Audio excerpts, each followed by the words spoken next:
சிம்ம ராசி அன்பு சொந்தங்களுக்கு வணக்கங்க. சிம்மம் அப்படின்னாவே மற்றவங்களுடைய கண் பார்வைக்கு ராஜா பகதூர் மாதிரி வாழறோம் அப்படின்னு நினைக்கிறாங்க. உள்ளுக்குள்ளே நாங்கள் பிச்சைக்காரங்களாக வாழ்கிறது எங்களுக்கு மட்டும்தாங்க தெரியும். நிம்மதி இல்லை, சரியாக சாப்பிடக்கூட வழி இல்லாமல், தூக்கத்துக்கு வழி இல்லாமல் எங்கே போகிறது, எங்கே வர்றது, என்ன பண்ணுறது, யார்கிட்ட போனால் இதுக்கு தீர்வு கிடைக்கும், இந்த கஷ்டம் இப்படியே இருக்குமா இல்லை ஏதாவது மாற்றம் வருமா? இந்த ஒரு படத்தில் கரெக்டாக சொல்லணும்னா வடிவேல் சார் சொல்லுவார், பாருங்க கரெக்டாக பார்த்து சொல்லுப்பா, இங்கேயே இருக்கலாமா இல்லை துபாய்க்கே போயிடலாமா அப்படின்னு சொல்லுவார் இல்லையா? அந்த மாதிரி என்ன நினைக்கிறதுனா, இங்கே இருக்கலாமா இல்லை எங்கேயாச்சும் ஓடி போயிடலாமா இல்லை வாழ்க்கையே முடிச்சுக்கலாமா? எத்தனை நாளைக்கு தான் மற்றவங்களுக்கு தெரியாமல் நம்ம கஷ்டத்தை நம்மளால் மறைக்க முடியும்? எத்தனை நாளைக்கு தான் மற்றவங்க கிட்ட இப்படியே வெறப்பாகவே நிற்க முடியும்? அவனுங்க எப்படியும் நம்முடைய கஷ்ட காலத்தை தோண்டி துருவி தெரிஞ்சுக்கிட்டு நம்மளை அசிங்கப்படுத்தணும், அவமானப்படுத்தணும்னு சுற்றிக்கிட்டு இருக்காங்க ஒரு கூட்டம். இப்படி இன்னொரு கூட்டம் சொந்தக்காரங்கிற பேரில் நம்ம எப்படா கீழே விழுவோம், எப்படா நம்ம கத்தி கதறி அழுவோம் அப்படின்னு குடும்பமே எப்போ சீரழின்னு எதிர்பார்த்துட்டு இருக்கானுங்க. முடிஞ்ச அளவுக்கு குடும்பத்தை கட்டுக்கோப்பாக வச்சுக்கிட்டேன், ஆனால் என்னுடைய நிலை ரொம்பவே மோசமாக இருக்குது. இதுதாங்க சிம்மத்தோட குமரலை. ரொம்ப புலம்பணும். என்னை விட பல மடங்கு சிம்மராசிக்காரர்கள் புலம்பிட்டு இருக்கீங்க. இப்போ ஒரு சிலர் யோசிப்பீங்க, உனக்காவது என் நிலைமை புரியுதே, போ நல்லா இருந்துட்டு போ அப்படிங்கிற மாதிரி சொல்லுவீங்க. இப்படி வாழ்த்துனா சந்தோஷம், திட்டினாலையும் மன்னிச்சுக்கோங்க. இப்படிப்பட்ட நிலையில் இருக்கக்கூடிய நம்முடைய சிம்மத்திற்கு மாற்றமா ஏமாற்றமா? அதை அப்புறம் நான் சொல்கிறேன். இப்போ தலைப்பை பார்த்துருப்பீங்க, 50 ஆண்டுகளுக்கு பிறகு மறுபிறவி எடுக்க போகும் சிம்மம்னு. ஒரு உறவால் நீங்கள் செஞ்ச ஒரு தவறால் உங்கள் வாழ்க்கையே மாறப்போகுது அப்படின்னு சிம்ம ராசிக்காரங்களே எழுதி வச்சுக்கோங்க. இந்த மே 14ஆம் தேதிக்கு அப்புறமா இது உங்கள் வாழ்க்கையில் நடக்க தொடர்ந்துடும்.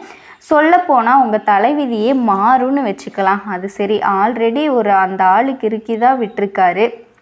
இதில் யார் சொல்கிறது தெரியுதா? கடவுளை தாங்க சொல்கிறேன். இதில் தலைவிதி மாறுன்னு வேற சொல்கிறியேம்மா, என்ன தான் மாறப்போகுது? அவ்வளோதானா வாழ்க்கை முடிஞ்சுதா? எட்ஜில் நிற்கிறோம், அவ்வளோதான் முடிச்சுக்க போகிறா அப்படியான்னு கேட்டிங்கன்னா மன்னிச்சுக்கோங்க. அந்த வார்த்தைகளை இனிமேல் நீங்கள் மறந்துடுங்க. யார் உங்களை கைவிட்டாலும் நவ கிரகங்களில் 8 பேரும் உங்களை 8 திக்கில் இருந்து அடி உதை கொடுத்தாலும் குரு இருக்காருங்க உங்களை காப்பாற்ற. யார் இருக்கா? அந்த ஒரு உறவுன்னு சொன்னது குருவை தாங்க. குரு உங்களை பாதுகாத்து நிற்கிறாரு. அதாவது அஷ்டம சனி ஸ்டார்ட் ஆயிடுச்சுங்க. சனீஸ்வர பகவான் அவர் எப்படா கேப் கிடைக்கும் பூரலான்னு உட்காந்துட்டு இருக்காரு. அதெல்லாம் முடியாது, நாங்கள் அதுக்கு முன்னாடி முந்தி போகிறேங்கிற மாதிரி ராகுவும் கேதுவும் ஆளுக்கு ஒரு பக்கம் அவங்க வேலையை பார்த்துட்டு இருக்காங்க. மனுஷங்கள்லையா நீங்களும் இன்னும் எத்தனை பேர் தான் கிளம்பி வர்றீங்கிற மாதிரி தான் சிம்மத்தோட ஜாதகமே தத்தளிக்குதுங்க. இந்த சமயத்தில் தான் ஹீரோ மாதிரி நம்மால் என்ட்ரி கொடுக்குறாரு. யார்? மே 14ஆம் தேதி குரு பகவான் வர்றாரு. என்ன பலன் சொல்கிறாரு? யாருக்கும் நான் வாய்ப்பு கொடுக்க மாட்டேன். சிம்மம் ஆல்ரெடி பல அல்லல்கள் பட்டு நிறைய வாழ்க்கை அதோ இதோன்னு வாழ்ந்துட்டு இருக்காங்க. வேணாம் தம்பிகளா, பாம்பாவது ஒன்றாவது தலையை திருவி போட்டுருவேன். இதோட உங்களுக்கு ஹெட் யார்? சனீஸ்வர பகவான். ஏப்பா கொஞ்சம் மெதுவாக தான் ஆரம்பிங்க, உனக்கு தான் 2.5 வருஷம் டைம் இருக்குல்ல, இப்போ ஏப்பா அந்த பையனை பிடிச்சி வாட்டி எடுத்துட்டு இருக்க, இந்த பிள்ளைய பிடிச்சி இப்படி வாட்டணுமா அப்படிங்கிற மாதிரி தான் நமக்கு ஒருத்தவங்க சப்போர்ட் பண்ணி பேசினா எப்படியோ அதே மாதிரி தான் குரு பகவான் உங்களுக்கு 8 திக்கில் இருந்து பாதுகாப்பு கொடுக்க போகிறாரு. அது எப்படி என்ன ஏதுங்கிறத தெளிவாக பார்க்கலாங்க. அதாவது திருக்கணித பஞ்சாங்கத்தின்படி மே மாதம் 14ஆம் தேதியிலிருந்து உங்களுடைய 11ஆம் இடத்துல அமரக்கூடிய குருவினால் இதுவரைக்கும் எல்லாமே இருந்துச்சு, இருந்தும் இல்லாமையும் இருந்துச்சு, ஒரு மாதிரி இருக்குது. ஆனால் இல்லைங்கிற ஒரு நிலையில் அவஸ்தைப்பட்டுட்டு இத்தனை நாளுமே கஷ்டப்பட்டுட்டு இருந்திருப்பீங்க. ஆனால் இனி வரக்கூடிய நாட்களெல்லாம் அப்படி கிடையாதுங்க. இத்தனை நாளாக உங்களுக்கு இருந்துட்டு வந்த பிரச்சனைகள் எல்லாமே முடிய போகுதுங்க. இனி நீங்கள் எதை நினச்சும் கவலைப்படணுங்கிற அவசியமே கிடையாது. குரு உங்களுக்கு முழுமையாக பாதுகாப்பு கொடுக்கறக்காக வந்துட்டாரு. அதனால் நீங்கள் எதுக்காகவும் கவலைப்படணுங்கிற அவசியமே இல்லை. இந்த மாதிரி இருக்குது ஆனால் இல்லைங்கிற ஒரு நிலையில் அவஸ்தைப்பட்டுட்டு வந்த நிலை இப்போ மாறப்போகுதுங்க. அதாவது சிம்மம் என்ன பண்ணுவீங்க? எடுத்த காரியத்தை உண்ணாமல் உறங்காமல் முடிக்கிற வலிமை கொண்டவங்க, தன்மானத்தோடு வாழணும்னு நினைக்கக்கூடியவங்க. அதனால என் தலையை கூட வெட்டி வச்சுக்கிறேன், ஆனால் கொடுத்த வாக்கிலிருந்து நான் என்றைக்குமே மீற மாட்டேன்னு சொல்லிட்டு வாழக்கூடியவங்க. ஒரு குறள். இதோட சூரிய பகவானை அதிபதியாக கொண்டவங்க, தலைமை பண்பு மிக்கவங்க, தன்னை நம்பினவங்களை கை தூக்கி விடக்கூடியவங்க, எதிரிகளுக்கு கூட வாழ்நாள் முழுவதும் உதவி செய்யணும்னு நினைக்கக்கூடியவங்க. அதே போல் யாராவது ஒருத்தர் இவரை ஒத்துக்கிட்டா அவங்கள வாழ்நாள் முழுக்க திருப்பி கூட பார்க்க மாட்டாங்க. இப்படிப்பட்ட குணாதிசயம். இது மட்டும் இல்லைங்க, சாதனையாளர்களாக வலம் வரணும், அந்த வரிசையில் முதல் இடம் பிடிக்கணும்னு நினைக்கக்கூடியவங்க. இதுக்காக துடிக்கும் நெஞ்சம் கொண்டவங்க சிம்ம ராசி. நல்லா இருக்குது கேட்குறதுக்கு, இவ்வளவு உயர்வான தகுதி தராதரம்லாம் வச்சுக்கிட்டு ஏன்பா சிம்மம் இன்னும் கஷ்டப்பட்டுட்டு இருக்கோம், எங்களுக்காக பயன்படுத்துறது தானே சுற்றி முற்றி எல்லாருக்கும் எல்லாமே செஞ்சுட்டு திரும்பி பார்த்தா எங்களுக்குன்னு ஒன்றுமே மிஞ்சலையே, அதனால தான் நான் கஷ்டப்பட்டுட்டு இருக்கேன். சரி, அதெல்லாம் ஒரு புறம் இருக்கட்டும், குரு ஏதோ நல்லது பண்ணுவார்னு சொன்னியேம்மா, அதை கொஞ்சம் தெளிவாக சொல்கிறியா? சொல்லிட்டா போச்சுங்க. முதல்ல அந்த குரு யாருங்க? ஆதி பரம்பொருளாகிய இறைவன் தன்னோட சக்தியை பிரம்மா விஷ்ணு ருத்ரன்னு 3 அம்சங்களாக படைச்சு பிரம்மதேவர் படைப்பு தொழிலுக்கு தனக்கு உதவிகரமாக இருக்க சப்த ரிஷிகளை உருவாக்கினார். அந்த 7 ரிஷிகள் மூலம் மனித இனமும் தோன்றுச்சுங்க, அசுர இனமும் தோணுச்சு. அந்த 7 ரிஷிகளில் ஒரு முனிவரோட மகம் தான் இந்த பிரகஸ்திபதினு சொல்லக்கூடிய வியாழ பகவான். அதாவது ஜோதிட சாஸ்திரப்படி முழு சுபகிரகம்னு பேர் எடுத்தவர். அதாவது ஒட்டுமொத்த பெருமைக்கும் ஒரே கிரகம் இவர் தாங்க, பிரகஸ்திபதினு சொல்லக்கூடியவர். குரு தேவர்களுக்கு எல்லாமே தலைவர். இவர் நம்மளோட வாழ்க்கையில் 2 விஷயங்களுக்கு முக்கியத்துவம் கொடுப்பாரு. தனம்னு சொல்லக்கூடிய பணத்துக்கு, புத்திர சம்பத்துன்னு சொல்லக்கூடிய செல்வத்துக்கும். இவர் தான் சர்வ வல்லமை பெற்ற கிரகம். இவரை பொறுத்த வரைக்கும் இன்னும் பல்வேறு விதமான ஆதிக்கங்களை கொண்டவர். ஞானம் கூர்ந்த மதிநுட்பம், மந்திரி யோகம், நிதித்துறை, நீதித்துறை, வங்கி, கல்வி, வேத உபதேசம் போன்ற எல்லாத்துக்குமே குரு ஆதிக்கத்திற்கு உட்பட்டவருங்க. இவரோட அருள் மட்டும் இருந்துச்சுன்னா எல்லா துறையிலையும் சாதிக்கலாம். குறிப்பாக எல்லோரோட வாழ்க்கையிலையும் திருமணம் எந்த அளவுக்கு முக்கியமானதுங்க இல்லையா? அதுக்கு உரியவரே இவர் தான். குருவோட பார்வை மட்டும் உங்களுக்கு நல்ல வகையில் இருந்துச்சு அப்படின்னா திருமணங்கிறது உடனடியாக நடக்கும். அந்த மாதிரி திருமணம் தடைப்பட்டுட்டே இருக்குது அப்படின்னா குரு உங்களுக்கு சாதகமாக இல்லைன்னு தாங்க அர்த்தம். எத்தனை நாள் நீங்கள் உங்களை ஒதுக்கி வச்சு உங்களை வேண்டான்னு அவமானப்படுத்தின உறவுகள் எல்லாமே இப்போ உங்களை தேடி வர போகிறாங்க. நம்மளா போய் பேசினாலும் கூட நீ எல்லாம் ஒரு ஆளா அப்படின்னு ஒதுக்குற மாதிரி, யாருன்னு தெரியாதவங்க மாதிரி மரியாதை கொடுத்துருப்பாங்க.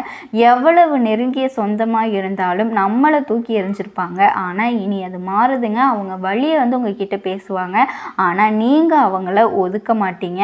ஆனால் பழைய மாதிரி இருக்காது. அதே போல் வெளியிடங்களில் முதல் மரியாதை கிடைக்கும். உங்களுடைய ஆரோக்கியம் ரொம்ப சிறப்பாக இருக்கும். உடன்பிறப்புகள், சகோதரர்கள், சகோதரிகளோ அவங்க வகையில் உங்களுக்கு நிறைய உதவிகள் கிடைக்கும். அதே போல் குறிப்பாக மூத்த சகோதரர் வகையில் ஆதாயம் இருக்குங்க.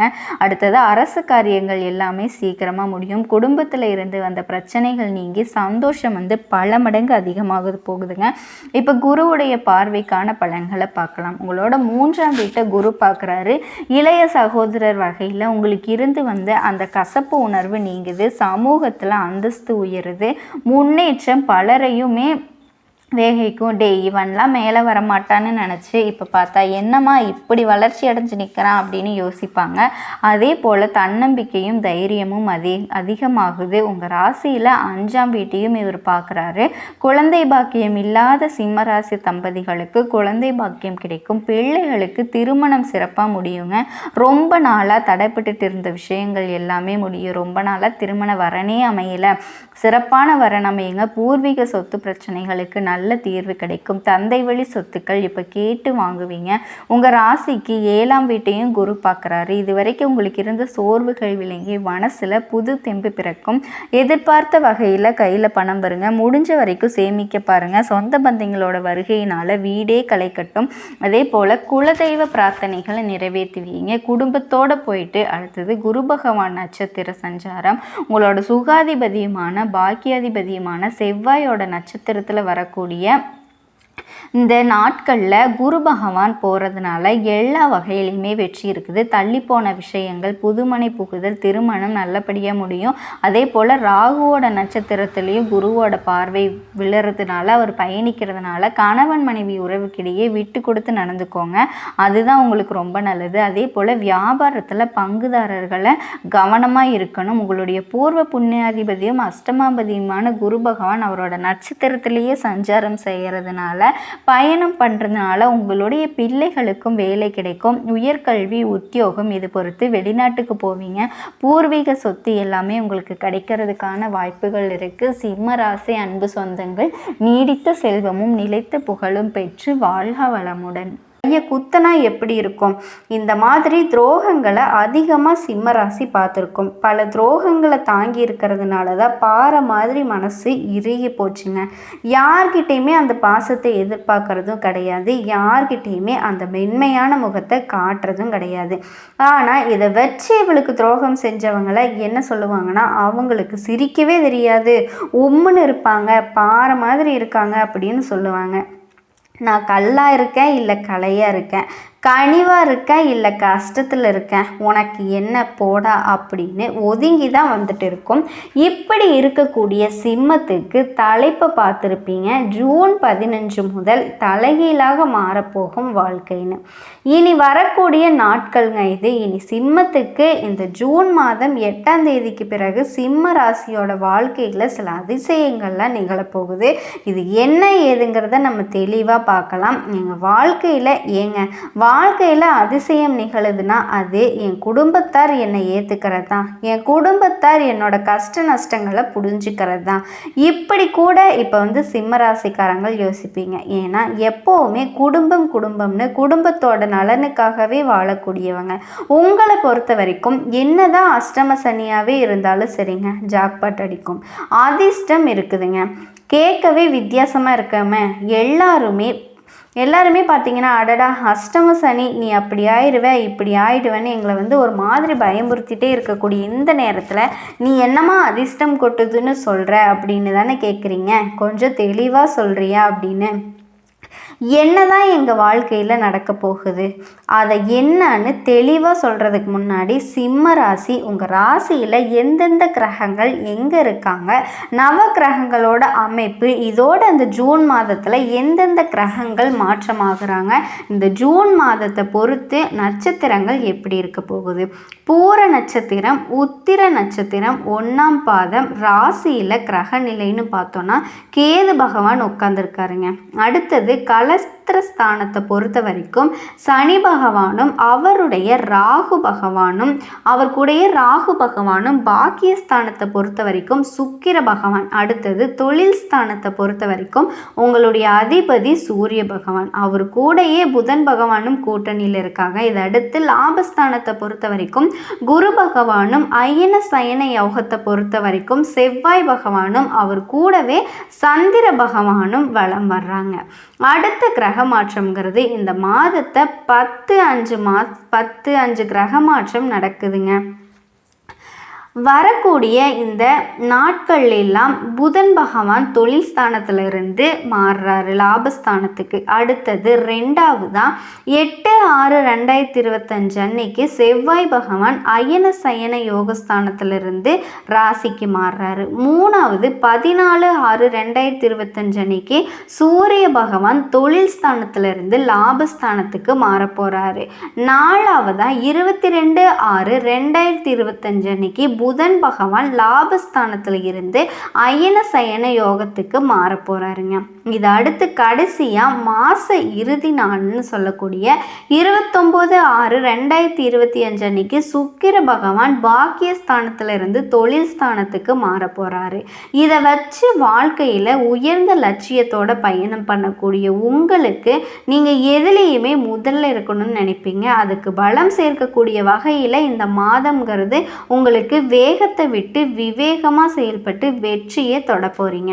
பணவரவு அப்படிங்கிறது எதிர்பார்த்த மாதிரியே இருக்கும். எடுக்கக்கூடிய முயற்சிகள் எல்லாமே வெற்றி பெறும். நல்ல பலன்கள் 1000 இருக்கும். அதை சொல்கிறதுக்கு முன்னாடி நீங்கள் செய்யவே கூடாதுன்னு ஒரு விஷயம் சொன்னேன் இல்லையா, அதை சொல்கிறேன், குறித்து வச்சுக்கோங்க. முதல் விஷயம் என்ன தெரியுமா, நீங்கள் மற்றவங்க கிட்ட உங்களோட கருத்துக்களை நீங்கள் தெரிவிக்கும் போது அதை வந்து மற்றவங்க தவறாக புரிஞ்சுக்கிறதுக்கு வாய்ப்பு இருக்குது.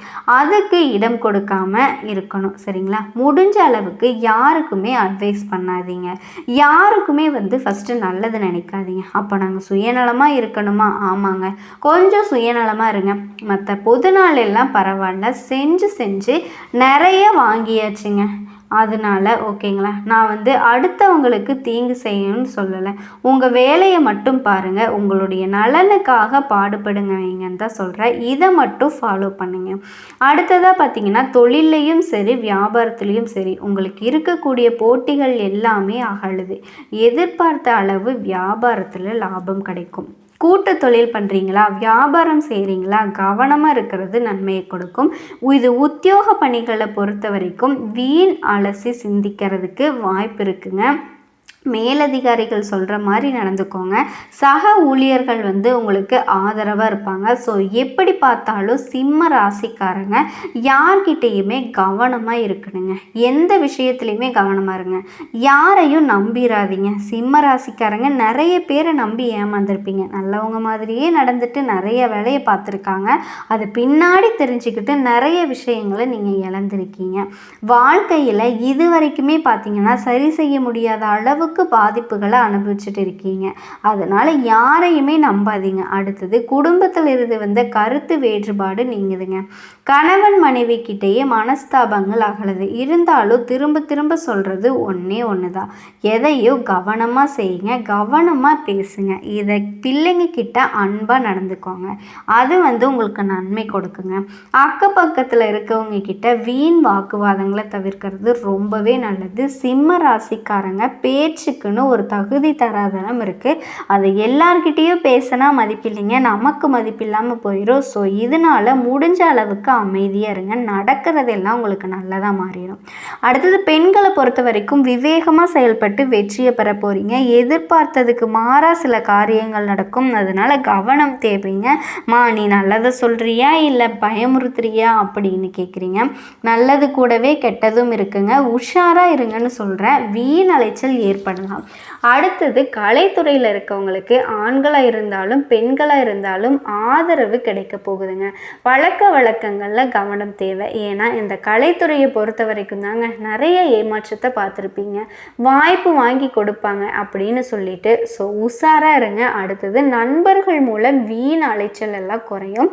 நேரத்துக்கு வந்து சாப்பிட முடியாது. அடுத்து, அரசியல் துறைக்கு நீங்கள் நினைக்கக்கூடிய காரியங்கள் எல்லாமே தள்ளி போகலாம். வீண் அலைச்சல் வேலையே இருக்கலாம். மேலிடத்துக்கிட்ட ஆனால் நெருக்கம் அதிகமாகுங்க. உங்கள் மனசு மகிழக்கூடிய காரியங்கள் நடக்க போகுது. அடுத்ததாக, கல்வியை பொறுத்த வரைக்கும் மாணவர்களுக்கு இந்த டீச்சர் சொல்கிறத கவனமாக கேட்டு நடந்துக்கிட்டிங்கன்னா வெற்றிக்கு அது உதவி செய்யும். வீண் அலைச்சல்கள் எல்லாம் தவிர்க்கிறது நல்லது. இதோட தனிப்பட்ட முறையில் குடும்ப வாழ்க்கை பற்றி சொல்கிறேங்க. சிம்ம ராசிக்காரர்களுக்கு 2ஆம் இடத்துக்கு அதிபதியான குரு பகவான் வந்து லாபஸ்தானத்தில் இருக்காரு. நீண்ட நாட்களாக தள்ளி போன திருமணம் ஆகாதவங்களுக்கும் திருமண யோகம் உண்டாகுது. குடும்பஸ்தானத்தில் அதிபதி புதன் பகவான் ராசியில் வர்றதுனால உங்கள் திருமணத்திற்கான வரன் அப்படிங்கிறது அதிக அளவில் வருங்க. இதில் ஆல்ரெடி திருமணமானவங்க உங்களுடைய கணவருடைய மனசையும் உங்களுடைய மனைவியோட மனசையும் புரிஞ்சுக்கிட்டு நடத்துக்கோங்க. இது வந்து சிம்ம ராசி ஆண்கள் பெண்கள் 2 பேருக்கும் சொல்கிறேன். இது அடுத்து 9ஆம் இடத்துல சுக்கிர பகவான் இருக்கும்போது பண விஷயங்களில் சில தடுமாற்றங்களை கொடுப்பாரு. குடும்ப வாழ்க்கையை அனுசரித்து நடந்துக்கோங்க. அடுத்து, சனி பகவானை பொறுத்த வரைக்கும் 8ஆம் இடத்துல அமர்ந்திருக்காரு. வேலை பார்க்கக்கூடிய இடங்களில் பதவி உயர்வு சம்பள உயர்வு இல்லாமல் இருந்திருப்பீங்க. ஆனால் இப்போ அது எல்லாமே கிடைக்க போகுது. உங்களுக்கு அதிர்ஷ்டங்கிறது நிலைக்கணும் அப்படின்னா நீங்கள் குலதெய்வத்தை வழிபாடு செய்கிறதுனால மட்டுமே அது சாத்தியங்க. 8ஆம் இடத்துல இருக்கக்கூடிய சனி பகவான் பாதிப்புகளை தரமாட்டார். வேலையில் முன்னிறுத்தி கொடுப்பாரு. புதிய வேலை வாய்ப்புகள்லாம் கிடைக்க செய்வார். அடுத்தது, மாணவர்கள் மாணவிகளை பொறுத்த வரைக்கும் கல்வியில் சிறந்து விளங்க புதன் செவ்வாய் குரு இந்த 3 கிரகங்களோட நிலையுமே உங்களுக்கு வந்து சிறப்பாக இருக்குது, முக்கியமானதாக இருக்குது. புதனோட அருளால் 9ஆம் வகுப்பு வரை படிக்கக்கூடிய மாணவர்களுக்கு எல்லா வகையிலையுமே வெற்றி உண்டாகுங்க. செவ்வாய் பகவானை பொறுத்த வரைக்கும் முதல் 7 நாட்கள் நீச்சமாக இருக்கிறதுனால 10, 11, 12ஆம் வகுப்பு படிக்கிற மாணவர்களுக்கு சின்ன சின்ன தடங்கல்கள் இருந்தாலுமே 8ஆம் தேதிக்கு அப்புறமா அருமையான காலகட்டம் உங்கள் வாழ்க்கையில் இருக்கும். நல்ல கல்லூரி விரும்பிய துறைகளில் இடம் கிடைக்கும். குரு பகவானும் சாதகமாக இருக்கிறதுனால உயர்கல்வி படிக்கிறதுக்கு நல்ல வாய்ப்புகள்லாம் அமையுங்க. அடுத்தது தொழில் ரீதியாக சுக்கிர பகவான் பாக்கியஸ்தானத்தில் இருக்கிறதுனால தொழிலில் நீங்கள் அமோகமாக வாழ போகிறீங்க. சனி உங்களை தடுக்கிறதுனால பணியாளர்கள் பிரச்சனை வருங்க. இருந்தாலுமே குலதெய்வ வழிபாடு செய்யுங்க, அமோகமான பலன்களை கொடுப்பாங்க. அதாவது சனி பகவான் கிட்ட இருந்தே நம்மளை நம்ம குலதெய்வம் காக்கும். புரியுதுங்களா? இதுவே தொழில் ரீதியாகவும் காக்க போகுதுங்க. அதே மாதிரி உங்களுக்கு ரொம்ப சிறந்த வளர்ச்சியை உண்டாக்கக்கூடிய காலகட்டம். அடுத்து குழந்தை பாக்கியம். பிள்ளைகளுக்கு நிறைய